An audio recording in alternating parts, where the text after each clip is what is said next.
Okay, we're going to start with questions about the game, and then we'll move on to an embargo section ahead of Fulham on Tuesday nights. The embargo will be 12 o'clock on Monday. James. Ange must be delighted with that result, and in particular your dynamic in the first half looked really strong. James Madison and Zuma and Sars, you must be delighted. Yeah, I am. Yeah, I mean, obviously it's a positive result, but yeah, our performance in general I thought was really encouraging. First half I thought we were really good. We knew that. Watching Bournemouth the first couple of games, they're going to be pretty aggressive with their press, particularly here at home. So we had to be ready for that. And I just thought we stayed really clear-headed through that early part of the game. We're brave when we needed to be, kept the game simple, and that helped us. I thought just get control of the game. And first half we were, we really sort of played the game in the manner we want to. We probably maybe could have got a goal or two more. Early second half, sort of 10-15 minutes, we lost control of the game a little bit. Just got a bit hurried with our passing, a bit sloppy, and made some bad decisions. But after that, we really settled and scored our second goal, and I thought we had control for the rest of it. Even in the moments where we weren't totally in control of the game, we never really let them threaten our goal. I thought our defensive work was really good, especially, middle and back third. To keep them away from our goals because they have threats. Probably the only maybe negative thing was with Harrison's performance. He seemed to struggle with confidence again today and had a chance in the first half which he didn't take. He seems to be still struggling to get that sort of form that he's after.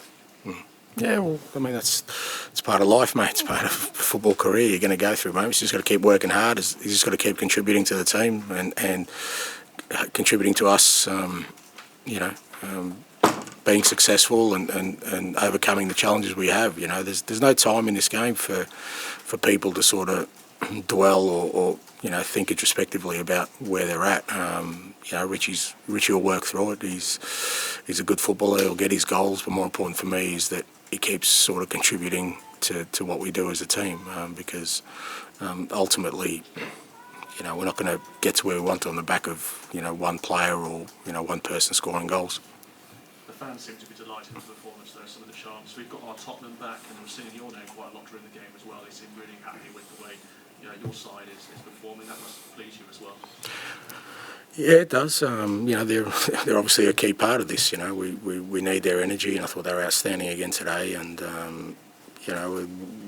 what we've sort of embarked on, it's not going to be easy, and we've got a hell of a long way to go. But if we've got the people who are most important to this football club, the supporters behind us, that helps, and that's our way of giving back. We work hard during the week to try and give back on the weekend when we play a game of football, and pleased that for the long ride home they're going to have smiles on their face. You mentioned it sort of near the start as well, but the subs seemed to make a big difference in the second half.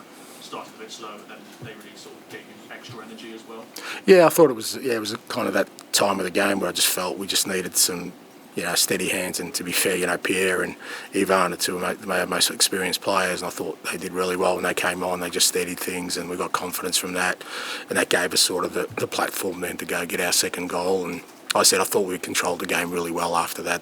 There's a couple of moments maybe where it got away from us, but even then I can't remember sort of Vic having to make a significant save. So I thought both of them, and Skippy and Gio and Benny when he came on, it's going to be important for us. Guys coming on, we saw it last week against Man United that, when we need it, they provide what we need for the team.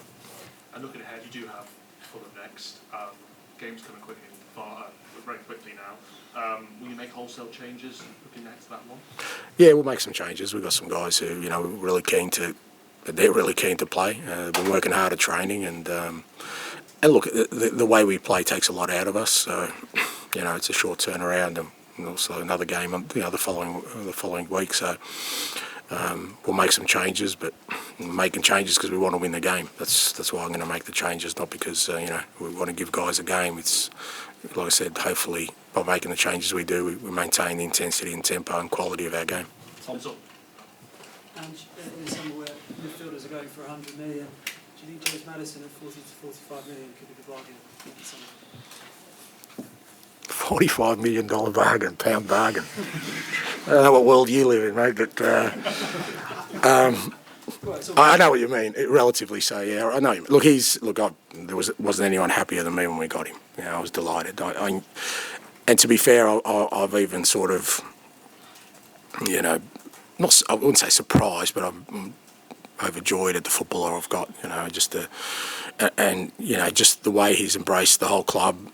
You know, where he's at in his life, he really wants to be the person who, you know, is that creative force for us, and you know, he's embraced every part of our sort of football model. You know, he works hard, you know, wins the ball back for us as he presses. It's not like he's out there and just coming to life when we've got the ball.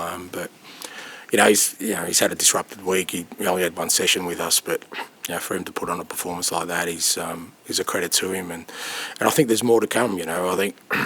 You know, once we get more understanding, he gets more understanding about, you know, with his teammates, particularly the forward players, and they get a better understanding from him. I think, you know, he's going to keep improving, and, you know, I'm delighted we've got him. Yeah, if we got him in the bargain bin, mate, whatever you want to call it, that's great for us. It seems like you're the perfect fit, as in he's the kind of player that you like, but you seem the kind of manager that can get the best out of him as well.